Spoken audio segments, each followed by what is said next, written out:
Welcome to Albion TV presents the AO Daily Show, your source of real news in an unreal world, keeping up to date on the latest news, events, and the great community of Albion Online. Today is Wednesday, the 28th of October, 2020. I am your host, the Chosen One, and joining me today, as always, my co-host, Bogle the Bag Mogul. Bogle, are you ready for today? I am, sir. I'm shaking a little bit. I'm nervous, but I'm very much looking forward to this. We have an interview for you guys, and it's a long one, Chosen. It is a long one, and I'd like to plug some other things beforehand, but the only thing we're going to talk about before we start playing this interview, Bogle, waffles and raffles. I'm eating waffles, and there are raffles going on during this entire interview, so stay tuned to the chat bubble to see for your name to come up. I'm going to give away gold during the interview, and then after, when we come back to talk about the interview, I'll give away a Rogue Adventure bundle. And on that, guys, let's go ahead and start up the interview. I'll start the raffle as soon as Retro starts talking.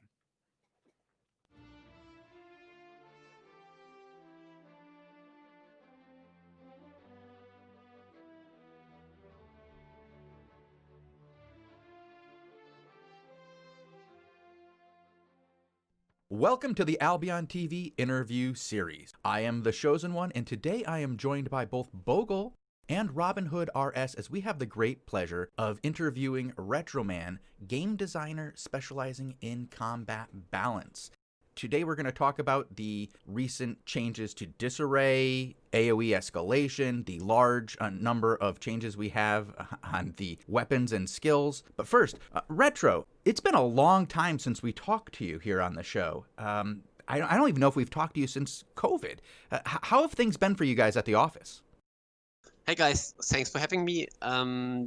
For the most part, it has been going quite good work-wise. We were in full home office in between. Then some people returned to the office, including me. And now that the cases are rising, some are going back to home office. Like I'm now in full-time in home offices. And I think we have roughly 1/3 of the staff in office right now. And yeah, we will see how the situation evolves. It's unfortunately not looking so good with cases in Germany right now. Yeah, I think that's the case for pretty much the entire world right now. As fall hits in the northern hemisphere, we all have to make changes to our schedule. But I have to say, you guys have done really well. It doesn't seem to have impacted your production schedules too much. How would you characterize it? Is it a big change, or is it still just, making do with what you have and getting the work done? No, actually, I think it works out quite well. That's one reason I think is because we, as a team, we have really come together and know each other pretty well. Someone, even the new members, fit in nicely. But like overall, it works really well. We have like our whole office organized in like a Discord structure where we have like the rooms and everything, and we do our daily meetings. So it feels surprisingly similar to like when you are in the real office. And overall, I think it's coming along quite nicely. And yeah, there's of course some challenges. Some meetings are a bit more challenging, especially if it's about visual things where you want to explain how an animation works, or even like explaining how you set up some technical problem can be a bit more challenging. But overall, I would have expected it to be more problematic, and I'm surprised at how smooth that actually works, working mostly from home. Do you think that being that you guys are, I guess, video game junkies and nerds and already familiar with all the tools that you would need to work remotely, such as Discord, do you think that's helped you guys a bit? Yeah, absolutely. I think that makes it much easier. And generally, in a gaming company where people are a bit more nerdy and know these things, it's way more easy to transition to home office, I think, than a more traditional office. Well, I'm glad to hear that everybody has made the transitions well and it's not impacting production in any negative way. And if anything, it's giving you guys another thing that you can all like identify with each other on. You go, oh, I'm going to be a little bit more respectful of your situation because I understand it more. I'm there too. We're all dealing with the same situation. And I think it probably brings people a little bit together during these hard times. Yeah, to some degree, but we also have to take care that because you don't see people so often and you have less casual chat, we kind of like we started doing gaming rounds now. We play like Among Us and games like this to like get a bit more into the social vibe that we stay connected in that regard to it, not only on the work side. Because I notice also when you're working from home, you can get more focused because you have no small talk, but also after a while, you have less of those social interactions with your coworkers. You still have them, but they're not as frequent as if you are sharing the same space. That actually brings me to another question. Do you find that personally, as somebody who seems to really get into their work, are you putting in extra hours because you're working from home and having a hard time like distancing yourself from work because your home life and work life have so intermingled? Yes, I would say probably so, but not that crazy. I mean, I have been doing a bit over hours in the office too over time, and but it's true. It's more likely. I think I do more at home, and especially things like I don't know. I watch an Albion stream on the weekend, and then I think like, oh wait, there's a problem, and I can just turn on my machine and change it or something. Then you're more inclined to do that because it's so easy from home. In this regard, yeah, I would say I work more from home. Okay, because I was going to say, you guys have really just been banging out the work, and I've heard rumors that a number of people who are very interested in their careers, not seeing it so much as a job, but as like a passion, are just putting in too many hours during the work from home situation. And, you know, it makes it easier to get the big projects done. It really does, but you got to balance that home life and work life. I hope that everybody's maintaining some No, balance. absolutely. No, absolutely. I also have to remind myself, or my wife also reminds me that if I'm overdoing it, that it's really fun because I also have a lot of passion for my work, and it doesn't feel like your regular job when you put some extra hours. You put in the extra hours because you want to. Mm-hmm. But yeah, you have to take care because you can burn out on that. I know that feeling. Like if you have a really stressful update and you put in too much, then afterwards you notice you're kind of a bit burnt out and it feels a bit tougher to work on things. Also, your focus is not there, and in general you're less productive. So that's definitely something where you have to be a bit careful. But yeah, I think overall most people do a really great job at our office. Like there's a lot of passionate people, and I feel like for many of them, they actually, at least from the impression I have, I don't know, I can't watch it, but the impression I got is they get this, most of them have a good control over the situation. They don't feel super stressed when you talk to them, which is nice, which is good. And also they stay productive over a long time, which is usually a sign that you have a good balance between your professional work and your private life. Because if you're too much focused on your work only, then you perform really good for a while. But I think after a while, you kind of notice this person is easier to crumble or have problems. Mm-hmm.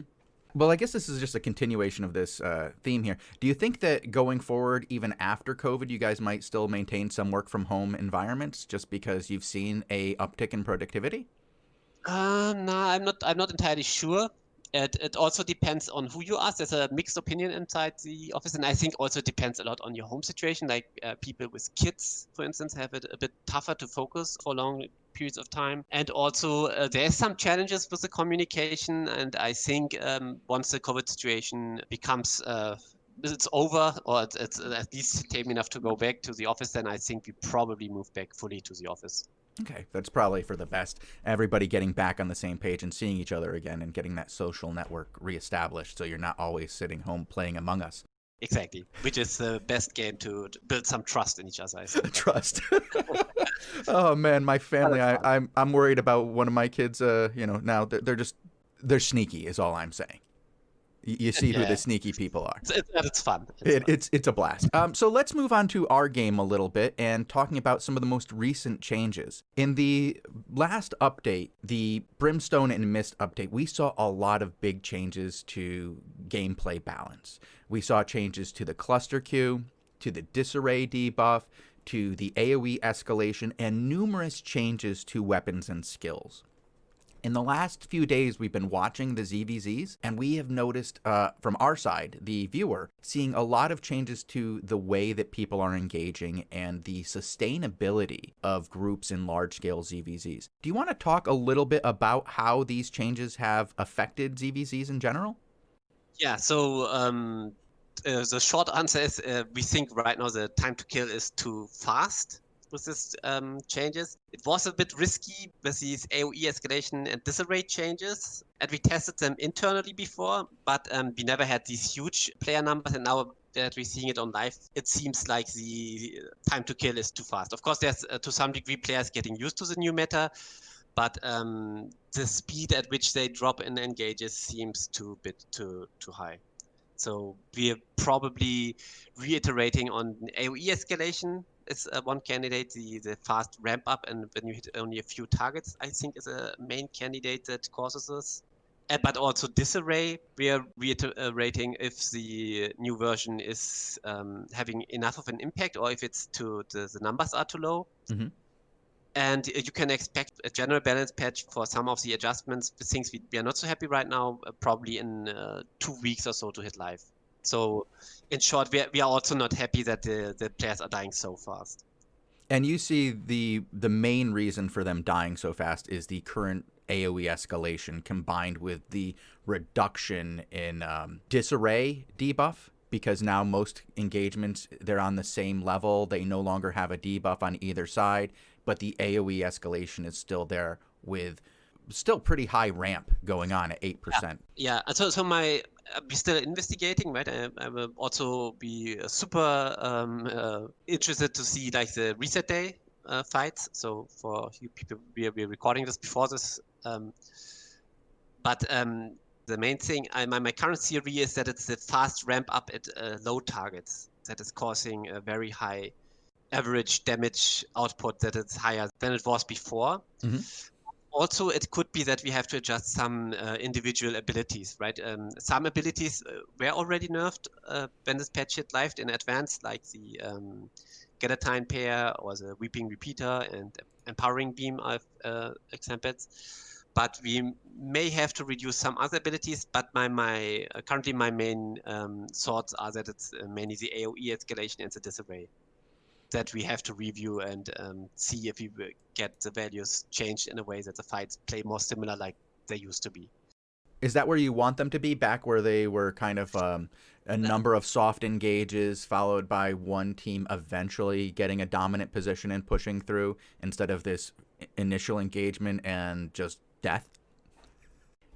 Yes, so more closer to what it was than what it is now. It is okay if it changes a bit, and also to a certain degree, having some burst damage is not the worst thing, because that helps smaller teams to survive against bigger teams, right? It's just if that gets too much. So the footage we have seen right now from live after this patch seems like it is way too strong, the burst damage. But in general, we want to see that a small group still has a chance to punish bigger groups if they clump too much and survive. So that means a certain amount of burst damage is not too bad, right? But it needs to be in a way that not every single engage ends with 10 players dying. That's not the idea. So if two big groups fight, it's better if there's some back and forth. But if you can clump enemies, punish them with coordination, then it's good to have a smaller team. So there's a balance to be strike between. So it will probably be not it will be probably in a way between like it was before this patch and now, and closer to what it was before. Okay, but still quite a bit punishing in specific situations where somebody's able to get a good combo of 3 or 4 spells in a row. You still expect to see people die. Yeah. So depends on the combo, how hard it is to pull off and how good it is. But yeah, there should be ways to punish teams that are just rushing in. And especially even as a smaller team, you should have a way to defend yourself. That's the main idea behind it. It's also the idea with AoE escalation, that if you're a small group and you have a good coordination and can punish the bigger group when they're clumping too much, then you should be able to fight back, even if you're a smaller amount of players, to a certain degree, right? It's not the idea that 5 players kill 50. But if you have a good coordinated squad, that's kind of like the idea like in the movie 300, then they're really good at holding a choke and punishing engagements, then they should have a decent chance to fight back. Okay. Robin, I know you had a lot of thoughts on this topic. Did you want to ask a couple of questions before we move on to specific skills and changes that were implemented in this last patch?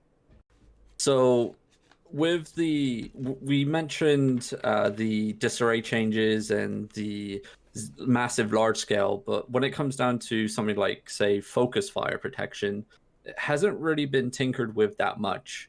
In large scale ZVZs, we see people on like Spectre jackets and Hellion jackets, like the melees that can just walk into a backline and pretty much stay there the whole time, because when they start getting focused on, the focus fire protection pretty much saves them every time. Would something be done for the future about changing how focus fire protection works in larger scale ZVZs? Okay, so maybe I talk first about the focus fire protection in general, what its role or idea is, and then about the two examples of abilities you mentioned.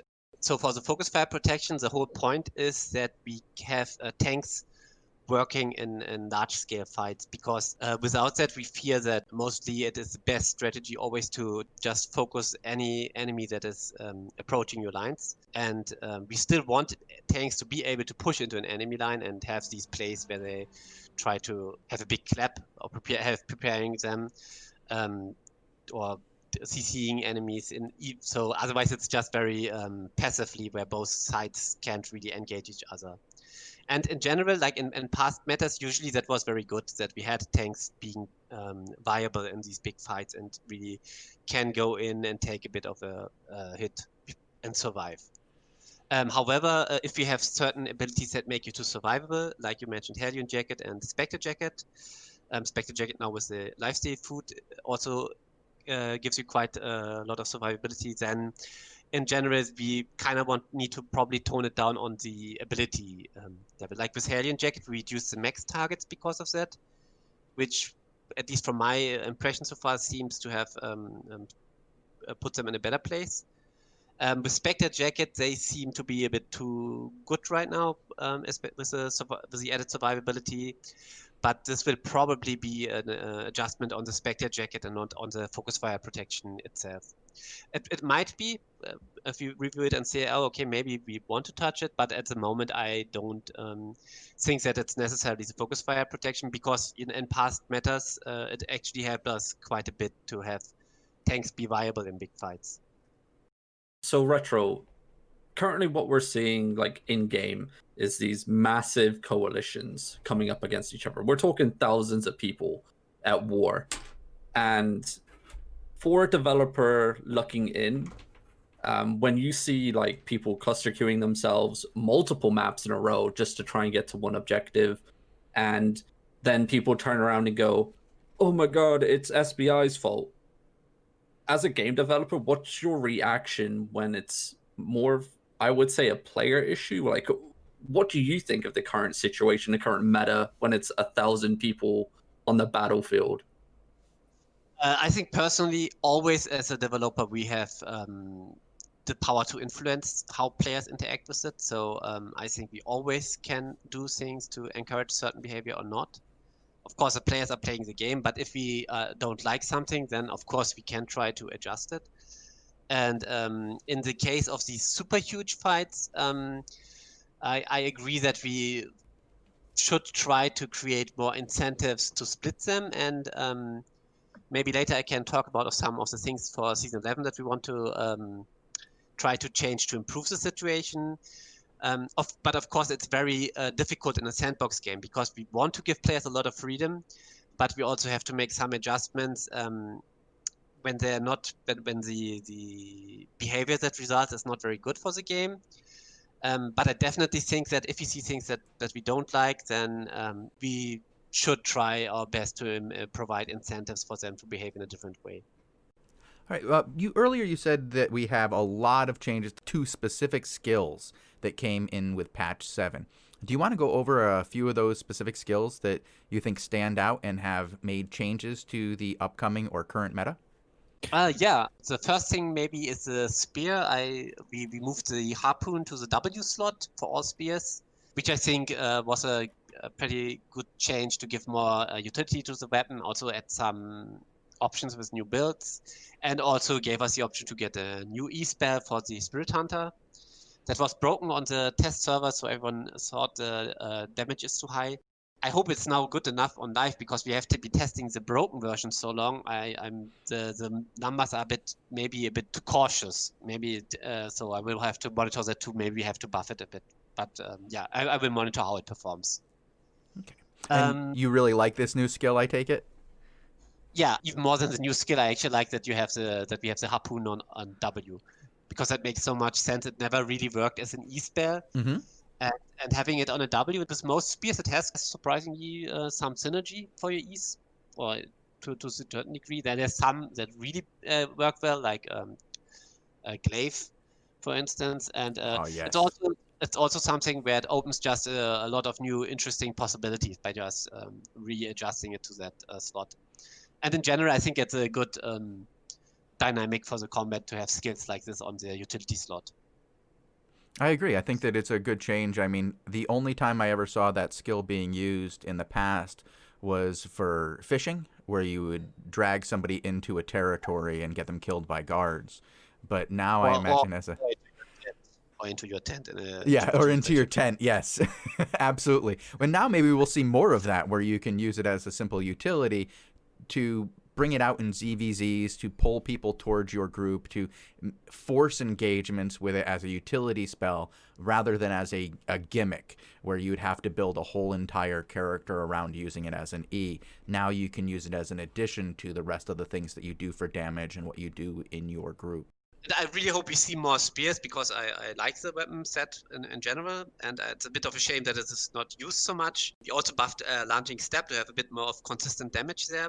And and the resilience penetration, which should also help, especially in bigger fights, to make spears more viable there. All right, and do you have other skills that you want to speak of? Not so fancy, but also something that I'm very curious to see about is the Holy Staff changes, because it would be nice that we can finally get a meta again where we have Holy and Nature viable in 5v5 fights. I hope this is enough, but it's always a bit hard to tell. And I don't want to go too much with buffing Holy and nerfing Nature, because then we probably just switch the roles. Then Holy is meta and no one plays Nature, but the goal should be that we have both viable in the meta. So yeah, I'm really, that's going to be really interesting to see how that evolves and how players react to this change. It's nice to see when we have a healthy meta where all healing is viable in one instance or another instead of just one line dominating all. And you have made some interesting changes with range and just the power of the heals in general for Holy. We'll see how that affects the 5v5. Yeah, also the shorter cast time should help it make it less susceptible to getting interrupted so often. Mm-hmm. And another change that is the Quarterstaff Hurricane was neither intended as a nerf nor a buff, and people are complaining for both sides, I've heard already, for both sides. But the idea is to have it not scale so strongly with item power, and also have those matches play more similarly on high and low item power. And I think the knockback of this one was big outlier. The other one is the Bob Helmet. Yes. Which is not in this patch, but it's already addressed, and we will that will also be patched in the next few weeks. Oh, good. That was going to be my follow-up question. Are you going to be doing this to Bob Helmets as well? Yeah. That's also gonna go with Bob Helmet before the tournament. Oh, excellent. And, That's a good change. A general overview I want to say for the patches is, so we intend to have like a balanced patch in the next few weeks, where we mostly react to all the things that are now not working as intended with the new big changes we introduced to the game. So the DVZ meta, for instance, but also maybe another thing that might come up that I'm not even aware of right now, that we see like a certain change may cause a problem. Adjusting these things and some fixes like the Bob Helm, and then have a bigger balance patch that will be launched on roughly when Season 11 goes live. And after the tournament, so to ensure people who are playing that, so we will play with the meta that will establish now. We'll make a few fixes, but then it will be the same meta that you can expect in the tournament, and no big sweeping change before it. I guess I only have, in regards to the balance for patch 7, only one question. If you have any kind of funny story that came up during development where you tried something, or you saw something that you really wanted to tackle for a long while, and then something totally blew up, or anything curious because I heard you talking about season 11, and I that sort of made me also curious in a different way. I mean, the most funny story is probably the one of the new Spirit Hunter E, because we had it in testing and had different iterations, and in small scale tests it seemed okay, and then every time we had a bigger scale test it seemed OP, and then I nerfed it a bit, and we realized really late that there's a bug, and it was just a typo because of the AOE escalation change. This was not This was like every skill had a 7% increase. And we replaced all 7% increase skills with 8%. But the Spirit Hunter E, the new one E, when I built it, I accidentally typed in a 70% instead. So that is why it wasn't replaced. And when we were testing it with 70%, and then the damage in larger scale fights were ridiculous. That's really, thank God we found that before that went live. But yeah, that was especially the funny part is because we had so many playtests, and it goes like back and forth like, but last time it seemed okay when we were playing it when a smaller group. Why is it now so strong? I don't understand. And yeah, that was like a small zero too much at a point. Wow. Okay. Yeah. So that was the biggest upset in this patch, where one tiny mistake can cause so much trouble. Okay. Well then. That's cool to hear. I kind of want to move this towards, what's going on now, or maybe onwards. Unless you have anything else you want to talk about in regards to patch 7.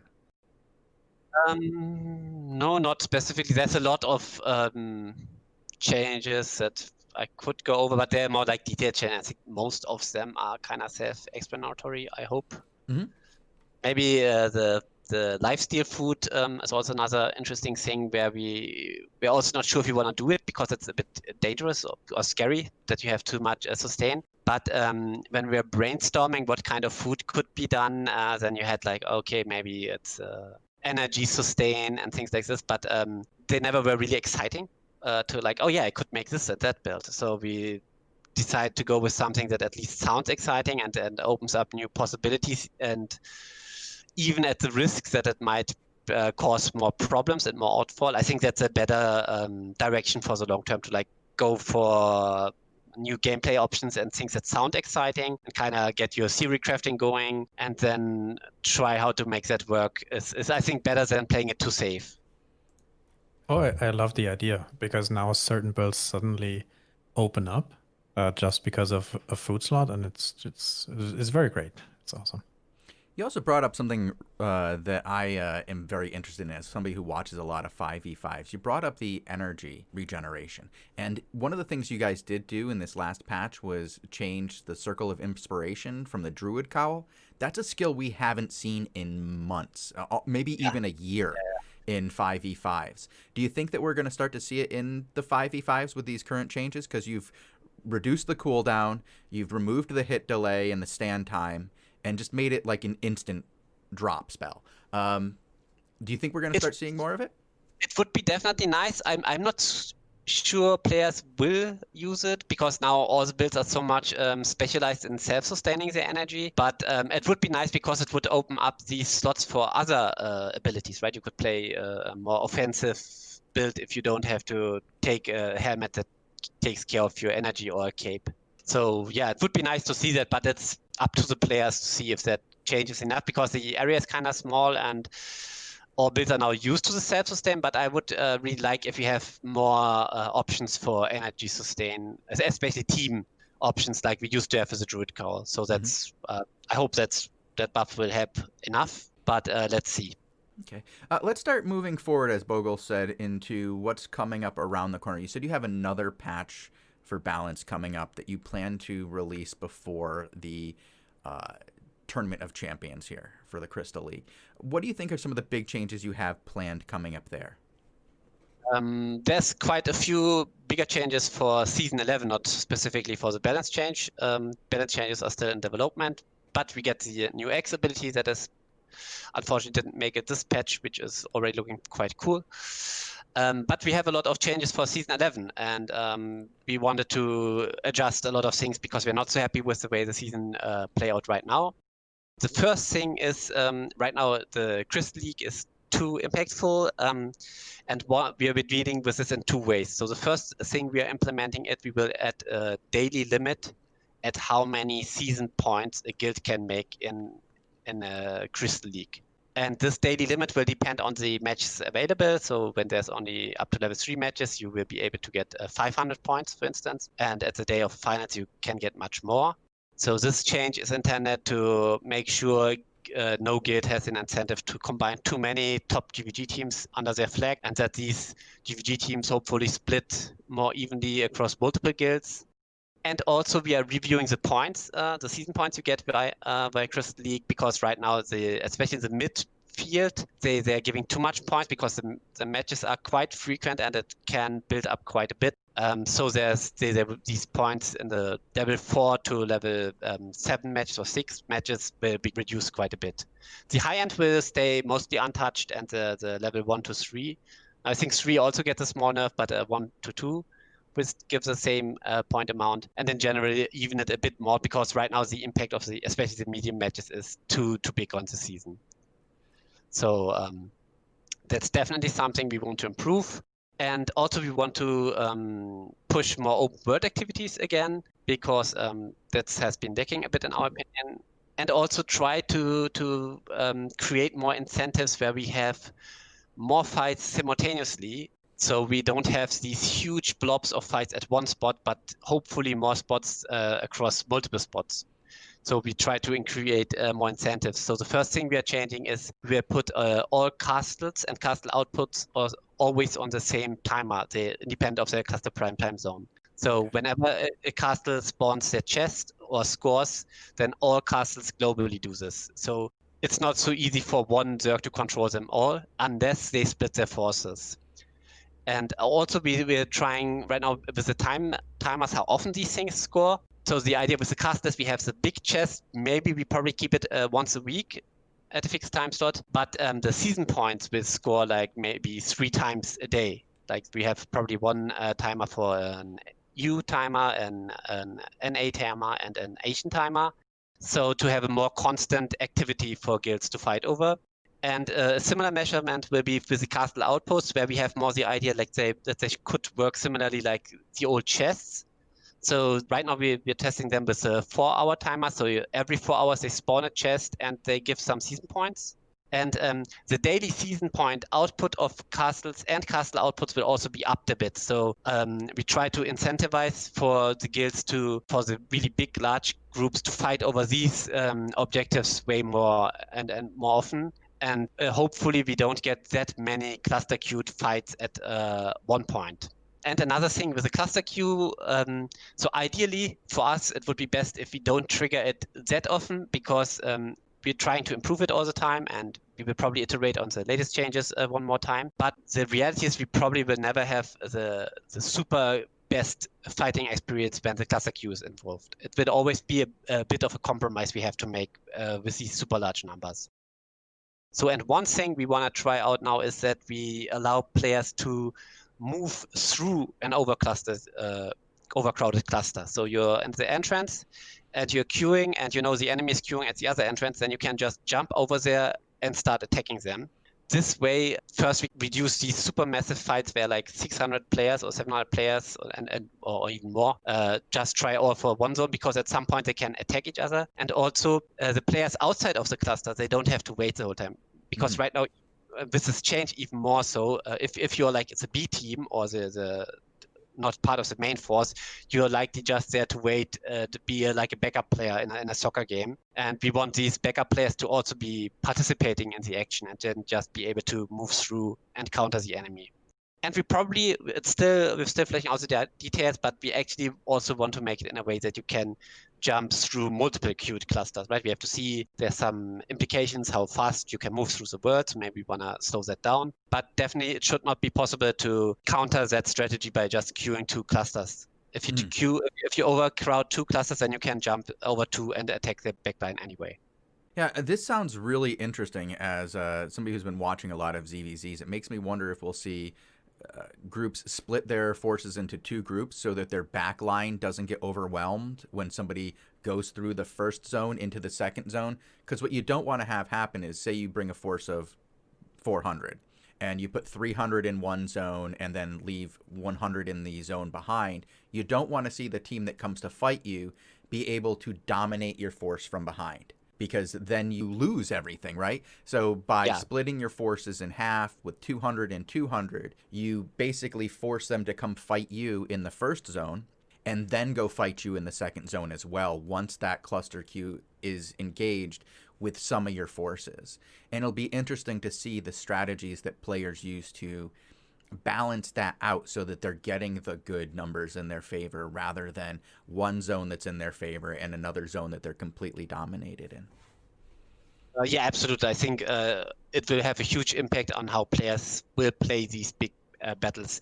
Also, there will be a certain meta, I guess, probably around how you position your forces. So if you put them all to one entrance and then you see the other force come in, you could also try to split up or move to the north side and escape, and the other alliance chasing you might split up to catch your escaping forces to make sure they don't escape to south, because you don't know to which side they would escape. So there's definitely going to be quite some big changes, I think, in the meta. But some of the details also have to be fleshed out, and we have to test how to best approach this.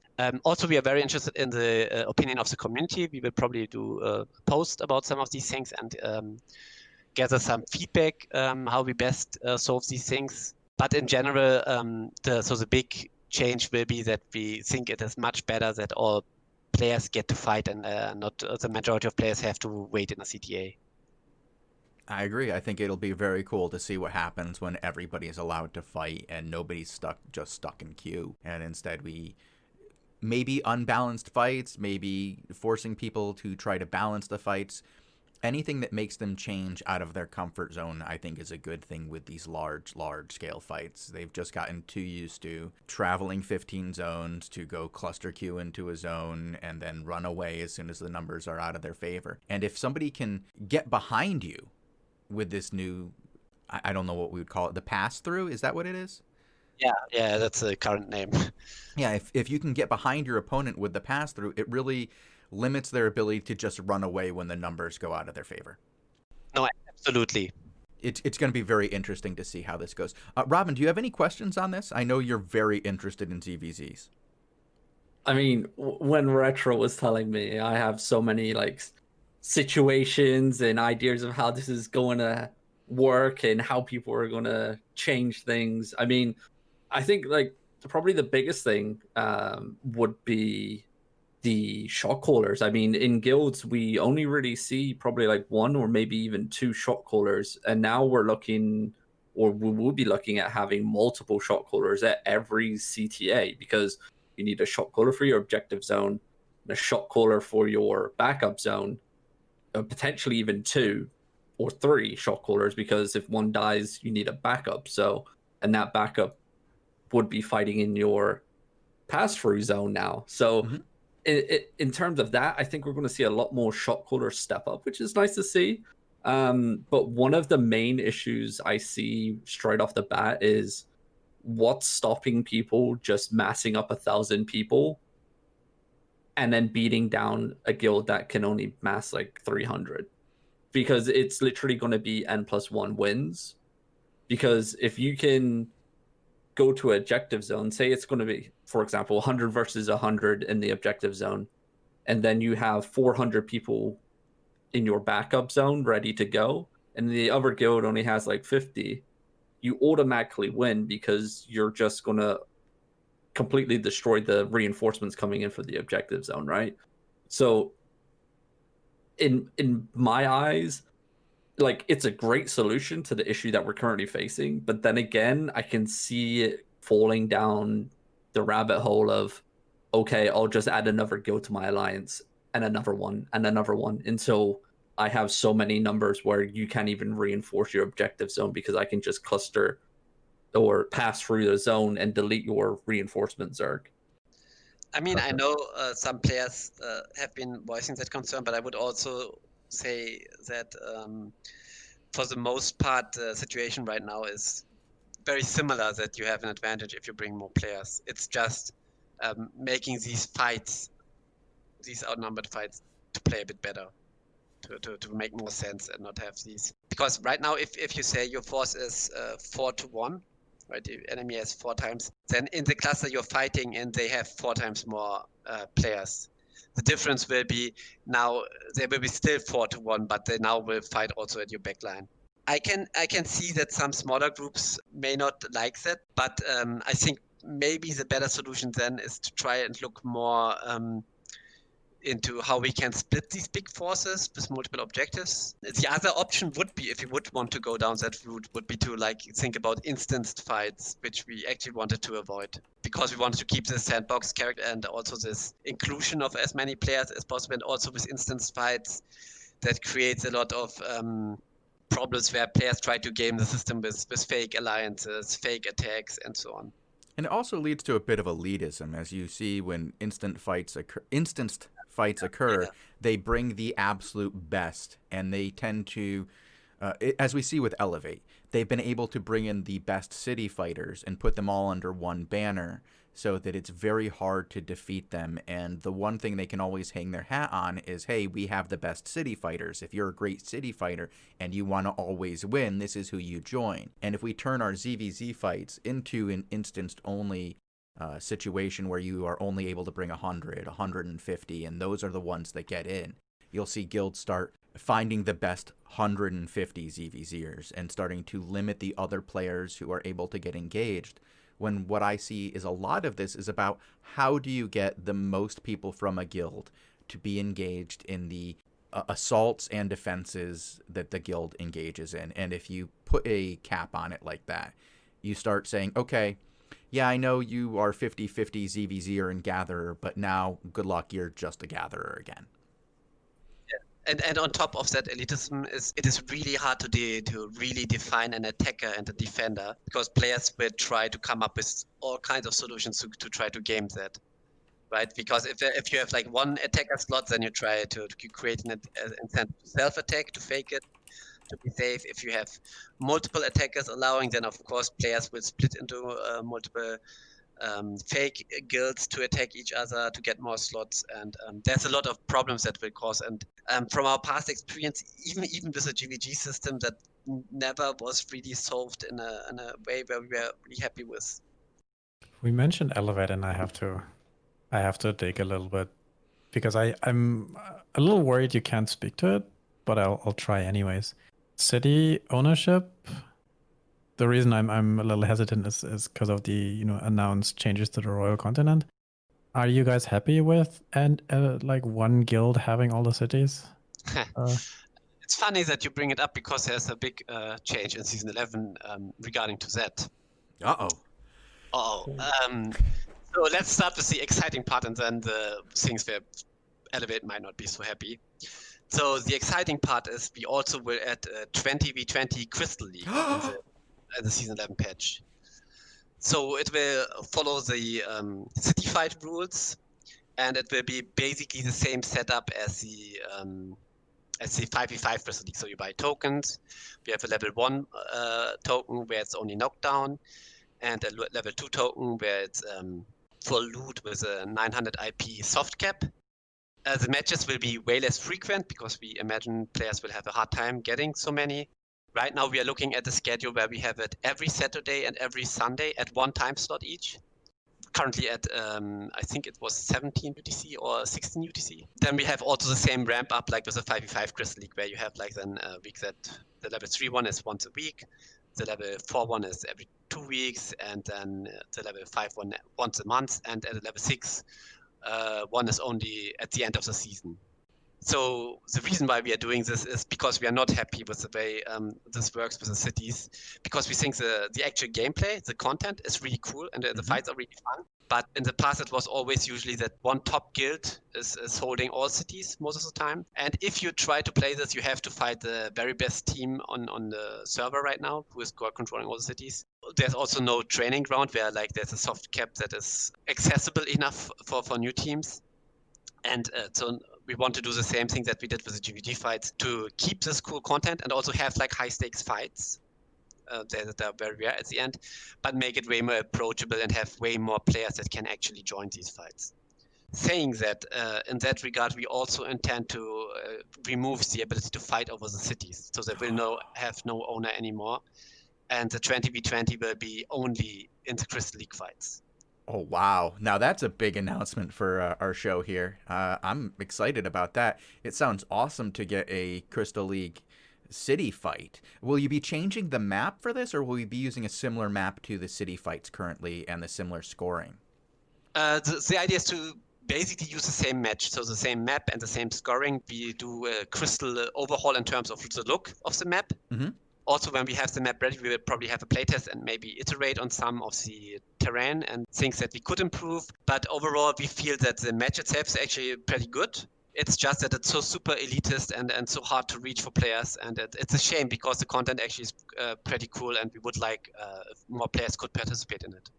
Absolutely some of the best content we have in the game. The only downside I see on this is that I'm working 6 days a week now, guys.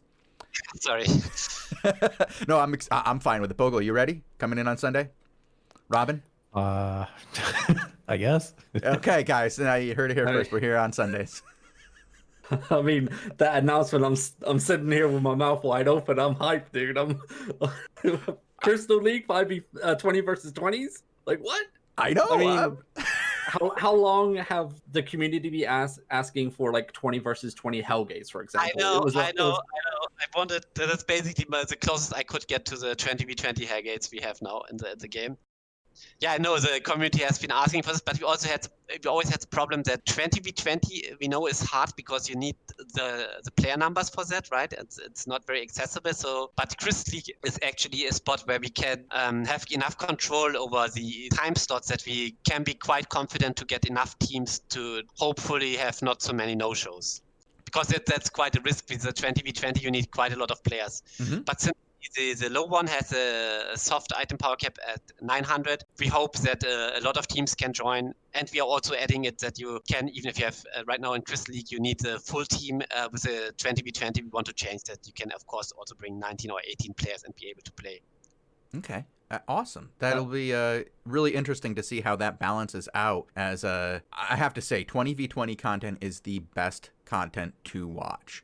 The only problem has been the barrier of entry. It's so expensive to engage against the top teams in both cost of gear and even signing up at 20 mil.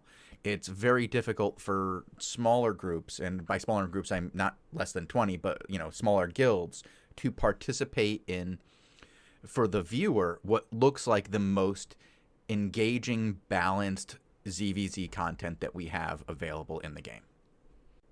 I'm also looking forward to the matches. I hope we see also more teams participating, hopefully. And I can't wait to see the fights themselves. And also, we'll put also more focus on the balance in the 20v20 fights, so maybe more work for me again. But I'm really excited to see the fights that we will hopefully see. And we also have a hype level 6 match, which will be at the end of the season. That's going to be awesome. Are we going to have some amazing prizes for that level 6 match? Right now, we don't have like a special tournament like the 5v5 has. We only have, so the loot follows a similar structure that you get season points and you can get battle mounts in the chests later. Silver, I think, was on the chest. I forgot actually. Mm-hmm. And the points themselves would be quite good, but the impact on the season is not going to be that crazy because the matches are not so frequent. So to give you a reference, so the value of the highest match for 20 players is max 50k season points, which is really high, but that means 2,500 per player that is joining. Right. And also the ones above that are quite high season points you can get there, a bit more than in the 5v5 one. Mm-hmm. But the matches are way less frequent because we always have only one time slot. It's not, with the Crystal League you have like so many matches that they can ramp up so quickly in season points if you have very good teams under one banner. So what you're going to be doing is removing some of the season points from the 5v5 crystals and then adding new season points with these 20v20 crystals to sort of even out the situation? Kinda. And for both Crystal Leagues, you will have a daily limit of season points, how many you can get, but they will both be independent from each other. So if you play a lot of 5v5, you're not punished for 20v20 and vice versa. Okay. When can we expect to see the ownership of cities no longer going to be under guilds? Is that something we can expect at the beginning of season 11? Yes. Okay. Yes. We're still fleshing it out, but yeah, that's the current plan. Amazing. I'm so excited for this. Being able to see more 20v20s, you've got me super hyped now. This is way more than I was asking for. Yeah, that's true. There's actually another change for Season 11 that's not that big. So I actually wanted to bring that up first, so then we can have the big change at the end. But Bogus question invited me to put out the 20v20 league first. Please go on. The next change is that we are looking at the world bosses and the clusters, those raid zones, and we want to make them a more frequent activity for players. So again, pushing a bit of an open world objective. The idea is right now to have them spawn every 30 minutes and be mainly a really good source for loot and fame. And at the same point, we are also buffing the mobs in that area. They will be much stronger, but also be way more rewarding and have a higher uptime, so that you can, as an activity, run around there and go farming these high-end mobs. And hopefully that also attracts some enemy guilds, and then you can also have some PvP fights in between. That sounds amazing. You guys keep reiterating on this game and improving it every season. It makes me so thrilled to work here and get to watch this from a player perspective and report on it. You guys often leave me just dumbfounded with the changes that are upcoming and how good they are. I know I'm sounding a little bit fanboy here, but this is huge. These two changes, the world bosses every 30 minutes, city fights every weekend. There's going to be something for everybody in this. And it's not even a new patch. This is just preparing us for the next season. This isn't our new big content update for faction warfare. This is independent of that, correct? Correct. That is only for Season 11. I've spoiled a lot of things that's coming. I cannot go into the new content update. But these changes are all meant for the Season 11 patch. And we are working right now to get all of them ready for Season 11 for the start. A lot of these things are still under construction, and some of the details may change, right? So it's nothing completely set in stone, but we are already working, for instance, on the 20v20 map. Well, you've already told us a lot of stuff that we can expect. I could not challenge you with that and go, no, tell us more about the content update. How dare you leave out all the good content? No, you've given us so much information today already that I'm thrilled with this. Thank you so much. Is there anything else you'd like to talk about before we let you go? Because you have given us so much to discuss these next coming weeks.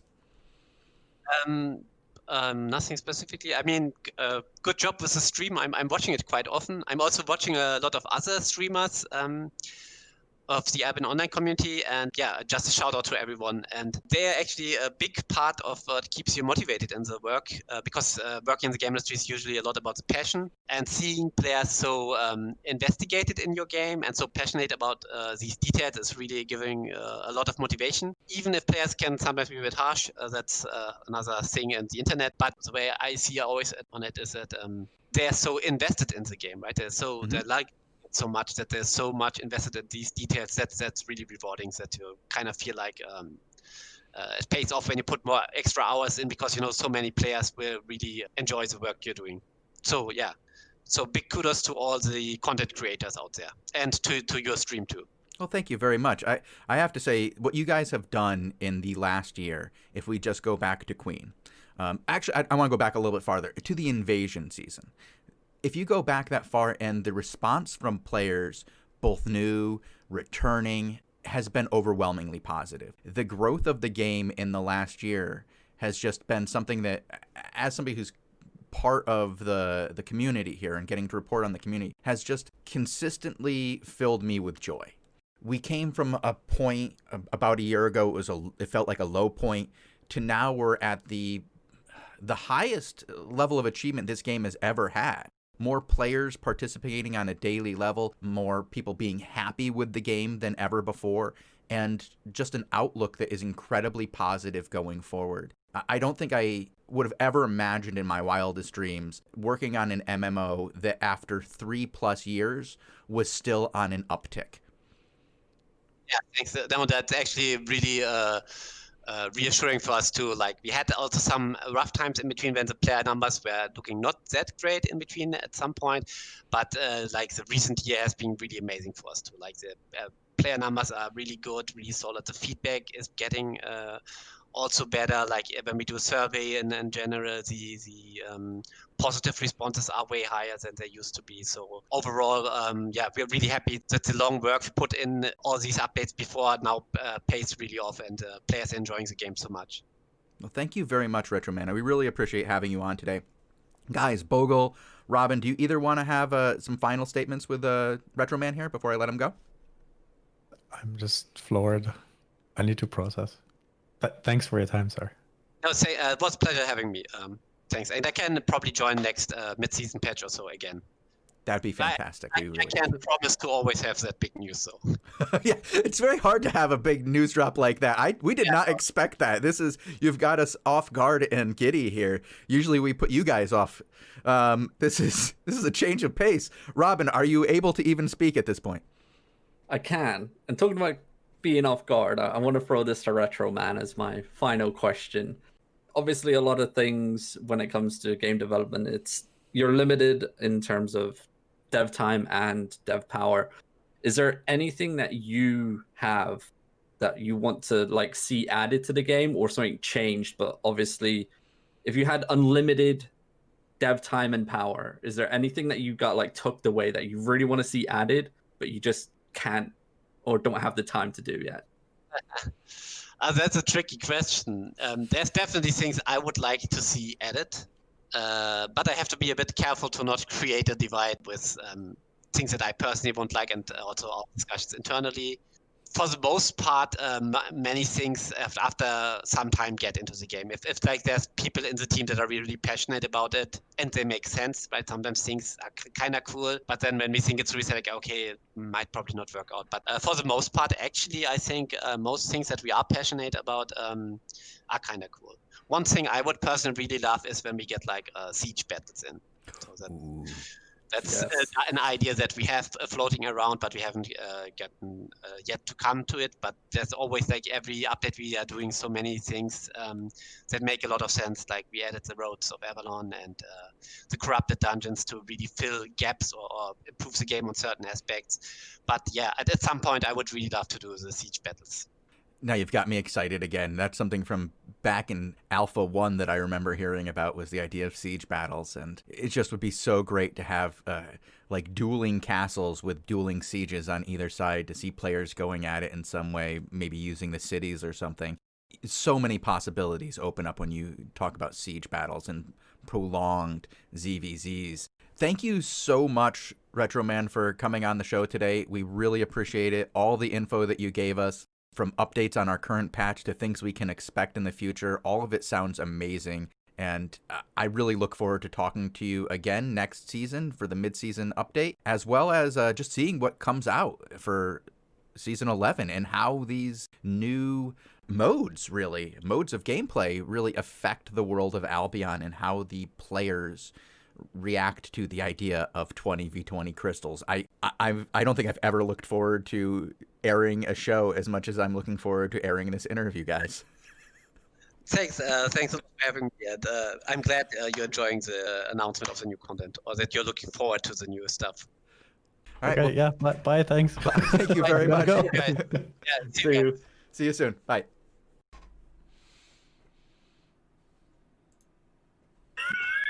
Oh my god. You excited, Robin? You excited? That good enough interview for you? Dude. Oh my god. And we're back. And we're back live. Wow. So, 20v20 city fights, world bosses all day long, castle fights all day long. This is going to be exciting. I'm looking forward to some of this content. Well, all of the content, really, and the changes to Season 11. But the city fights, the 20v20 crystals, that's awesome.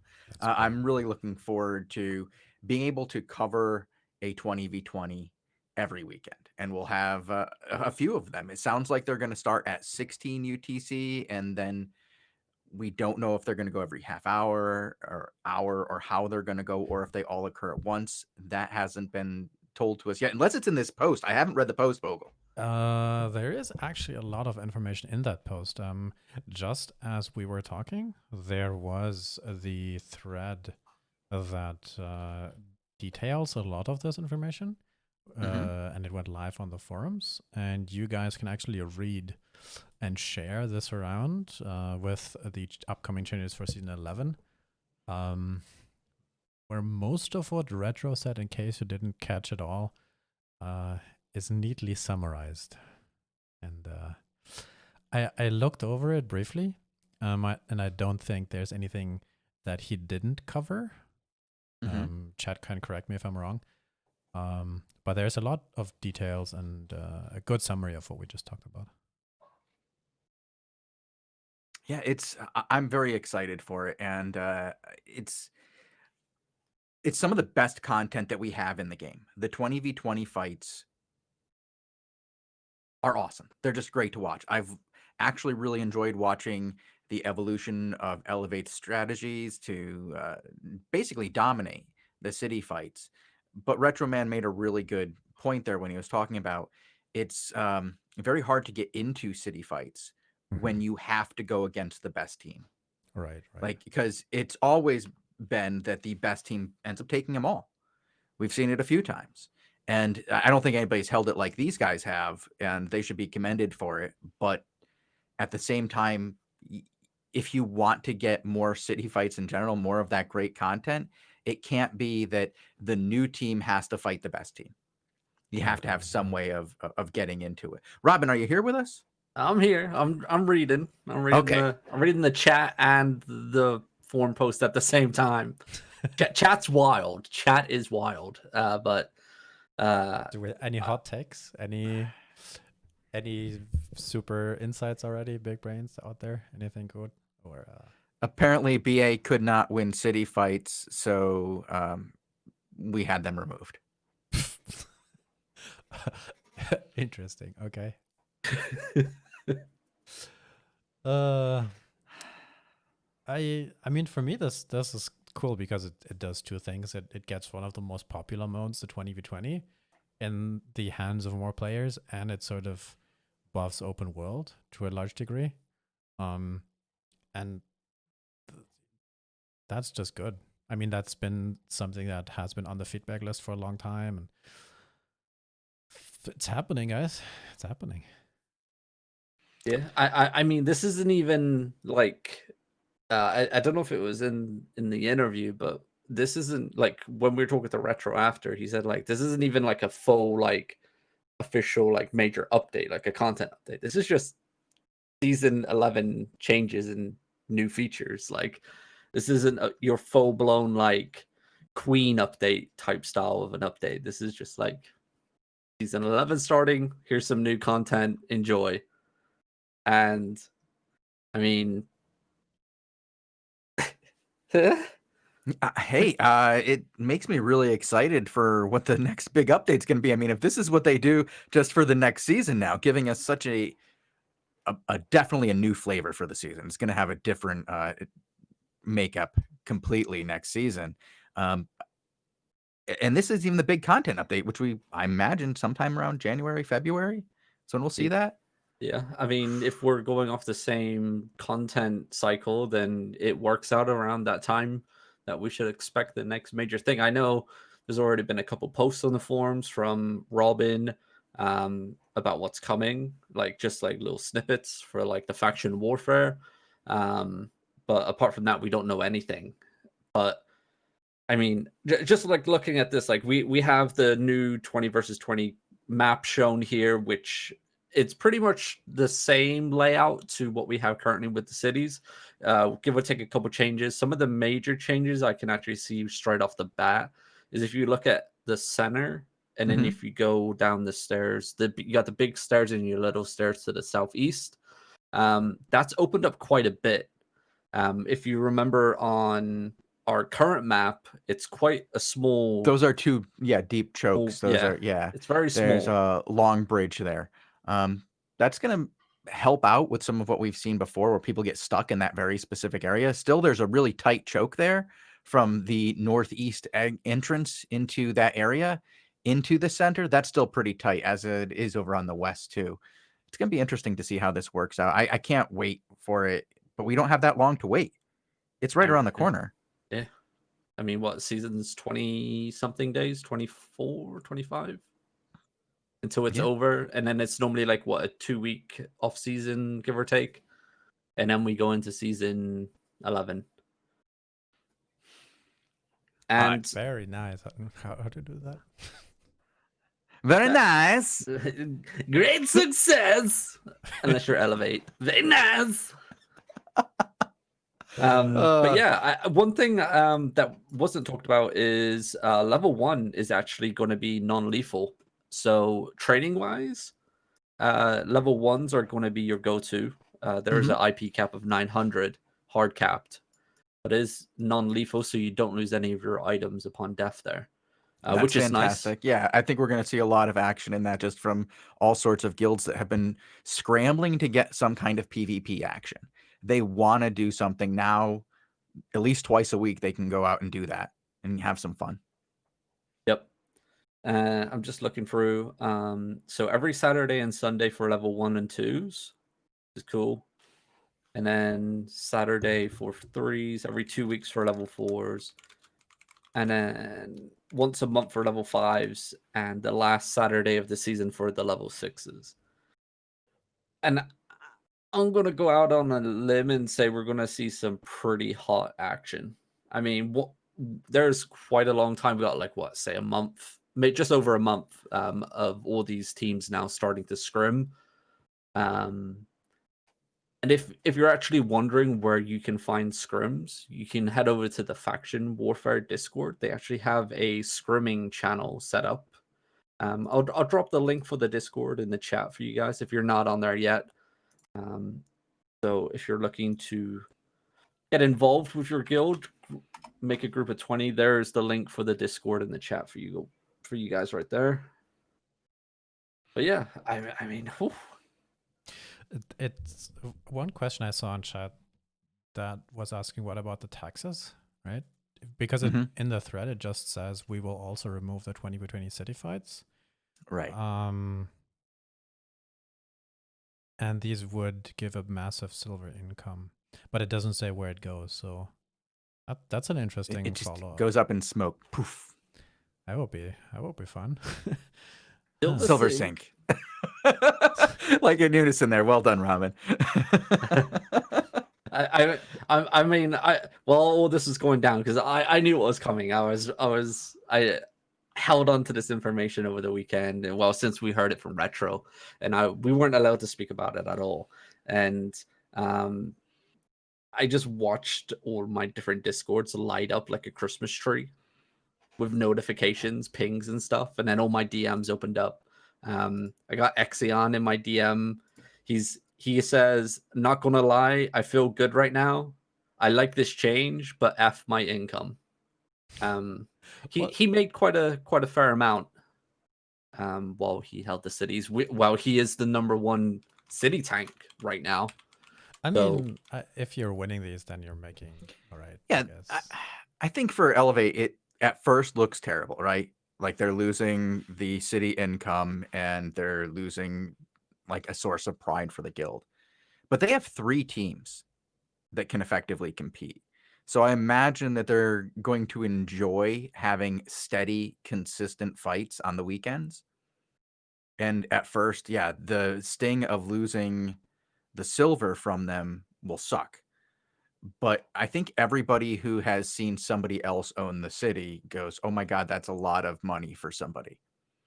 And once it's a situation where, like Elevate right now, they were untouchable in the city fights. And so it was just free money. Going back to when Blue Army had it, they've consistently nerfed the money that cities had gotten. It's always been kind of a lot. So seeing it go, to now it goes to the people who win it, which I'm sure it's going to be Elevate winning a lot of these level 3s right away. Probably will win a few level 6s at the end. Now, I guess it's also good for them, and they'll have a better chance of winning the season through city fights. Yeah, for sure. And like everyone, you're still going to get rewarded, right? Because you're going to be getting the loot that you would normally get from a crystal, even though it's going to be changed just a little bit, I would guess, for balancing wise. But in terms of like the battle mounts being rewarded and stuff like that. That's still going to be in the chests and stuff for the 20 versus 20. Like if you win. And I just saw in chat someone said, "What's the point in having multiple teams if season points are capped as a reward?" There's a separate cap for the city fights and the regular crystals, and the cap is per day, not total that you can get. So on a day where it's 1 through 3, there's one cap. On a day where it's 1 through 4 or 5, there are different caps. On days where it's level 6s, it's a different cap, and so on. And the city fights will factor into a completely different kind of cap. Now, if it caps out after you win one level 3 city, I don't think that's the way that it's going to be.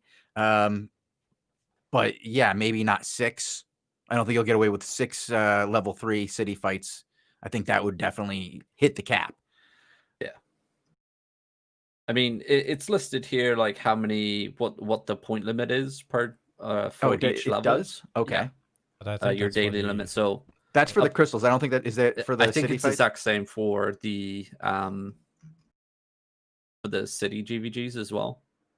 Because if you look at season points rewarded for the 20 versus 20s, level 1 is 5 season points, level 2 is 25, level 3 is 75. No, that's 5 for every person on the team. Because he talked about the 2,500 for everybody on the team for level 6s. You sure? Yeah, he talked about that in the interview. Huh. Hmm. I mean, none of this is final. It's still a work in progress. So feedback, boys. Yeah, he said 50,000 for the winner. That's for the level 6. And so that's 2,500 per person.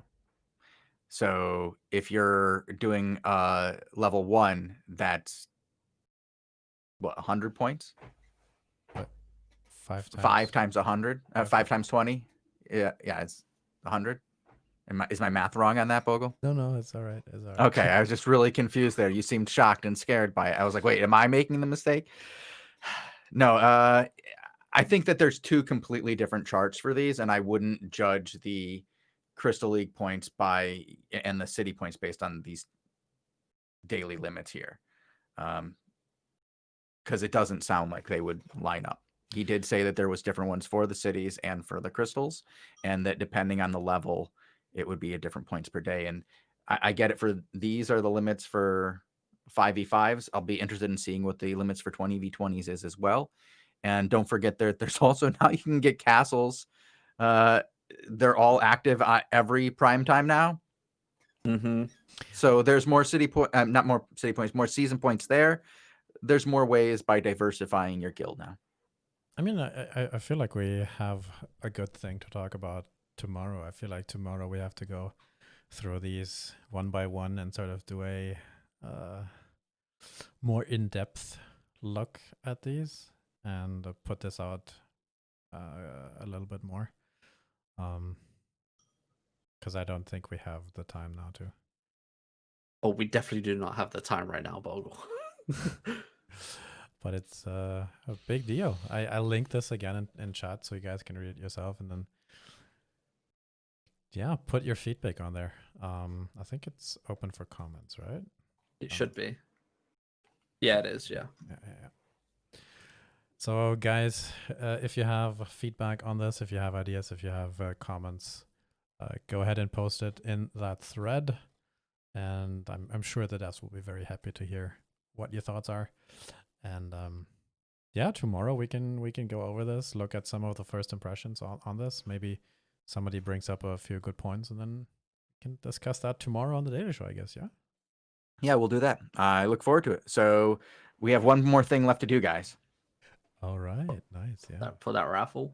Yeah, nice. I'm gonna watch the numbers go up over here, as And people realize it's the raffle time. I think it would be a good thing to say again, like, this is work in progress. There's none of these like timers, none of these season points are all confirmed, set in stone. So feedback, boys. Like, it's all well and good you screaming in the Twitch chat, but if you don't write on the forums, if you don't give feedback to the actual devs so they can read it, nothing's going to change. So And try to be Please constructive. post constructive feedback. Yeah.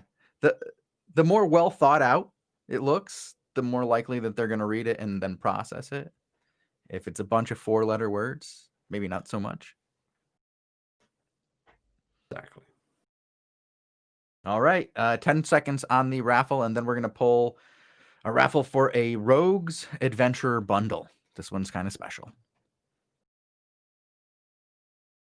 Bogle, do you want to do the Jeopardy countdown? Jeopardy countdown.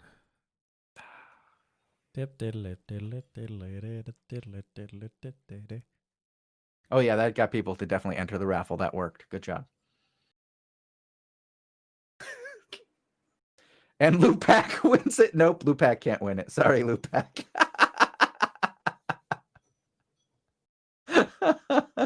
Wait, what?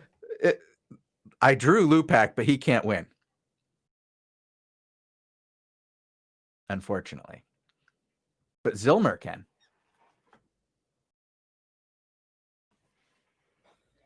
It is rigged. Sorry, Lupac. It's definitely rigged. I can't give it to you. Paid actors. I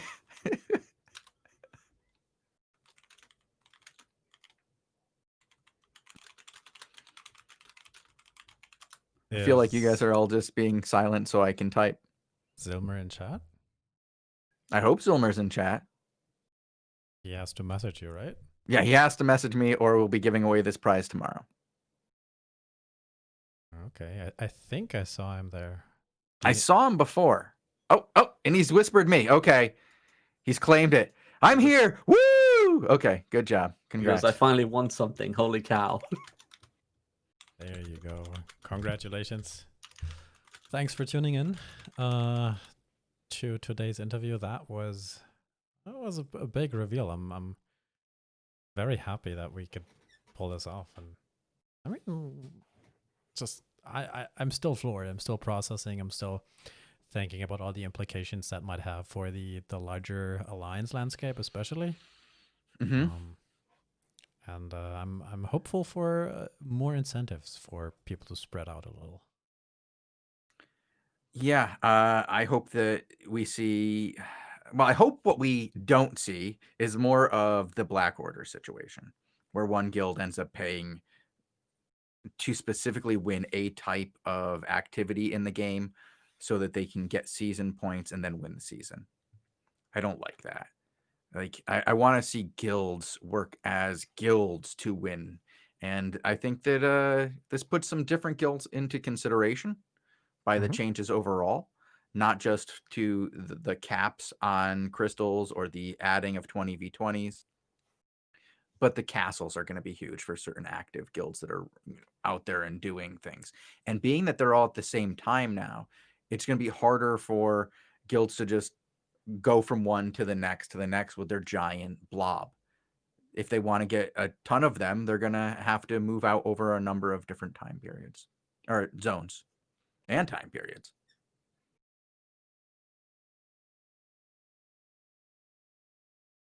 All right, and I think that has put everybody into a mode of silence here at the AOTV studio.